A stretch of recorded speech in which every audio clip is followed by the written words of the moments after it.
So for a while now, well, I think every individual probably deals with some sort of procrastination issue or self-talking themselves out of doing stuff that they want to do or whatever it might be. And I know that I've been dealing with that, especially with posting videos. I mean, I have so many videos that are really, quite honestly, tangible and worth watching, that I simply just don't know where to start. It's like if I start in the wrong place, then there's a whole history prior to it, but the old ones are fun, but the ones that are a couple years later than that are even more popping. The point I'm trying to make is that here I am, folding my laundry, just like so many other people across the United States and the world right now, just doing your home chores.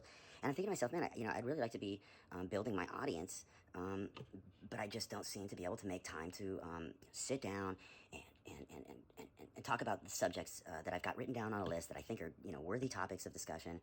And so it just drags on, and I never end up getting it done. And then I'm just like, Dude, whatever. I don't need to have a booth, a little station with a microphone coming up to my mouth with a filter in front of it with some cool, little artsy picture in the back and looking all like a perfect studio, which, I mean, I have, but keeping it perfect is impossible because I work in my studio, so it always ends up looking like everything else in my life, slightly cluttered, but, organized in my own little way. Well, I'm tired of that being an excuse from keeping me doing what I want to do. Share my shit with my family, my crew, my fucking farizzles. You know what I'm saying? So, screw it. I'm not going to just use excuses anymore as far as I'm not going to shoot that video because I'm not sitting down in front of this cool little thing that I want to be doing and blah, blah, blah. I was planning on doing it this weekend, so I'll shoot the video next week. 3 months later. So, this is what I think. Oh my God, that's so funny. I just got a text from my good friend who just said, bro, you need to start a podcast. It's actually hilarious. So anyway, I'm like, I am, brother, I am. So I'm going to finish folding my clothes and talk about what it was that I was talking about.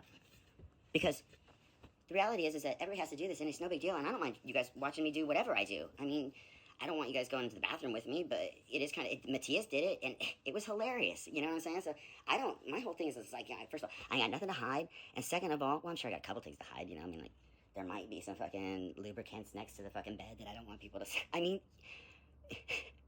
I don't fucking care is my point. What is human beings, you know what I'm saying? We're all good people. I can give a shit. We all got little problems, and we all got, good things to fucking solve them. So anyway, I'm gonna keep folding my clothes, and I'm gonna start talking my stuff, and just when I feel it, I'm just gonna start shooting, and then I'm just gonna, if I have to edit some sections, and I will, but if I could just feel like I can post it without needing to edit and just get the point across, then that's really what I want to do. And so I'll just try and keep it short enough to hold your interest and let you know what the go on. This weekend, 23rd, I think Sunday's the 23rd or the 22nd of October. Either way. Matthias 710 is returning from Colorado. Back to see his family in the coop. And he's also gonna stop by and see you-know-who. Yo, I can't wait to see my boy Matthias. Bang, bang, bang, bang, bang, bang, bang, bang, bang. It's been way too long. Look what shirt I just happens to be wearing. Oh, because the 710 works. The 710 works. And broken pipe squirts. But let me tell you something. You want to stick with what works. Not what squirts. Yeah, so, always huge shout out to Matthias. Matthias and I, Man, so many good times with that cat. And so much high-grade marijuana smoked. And so many dabs just fucking scourged. And just wow. And, and then as life does with everything, it just keeps on going. And sometimes we have to split and go our separate ways. So always a reunion amongst brethrens and sisterns is a fucking blessed event. And so I really hope everybody can be there and to share in the joy and to catch some of the vibe. You know what I'm saying? So get back to folding my clothes.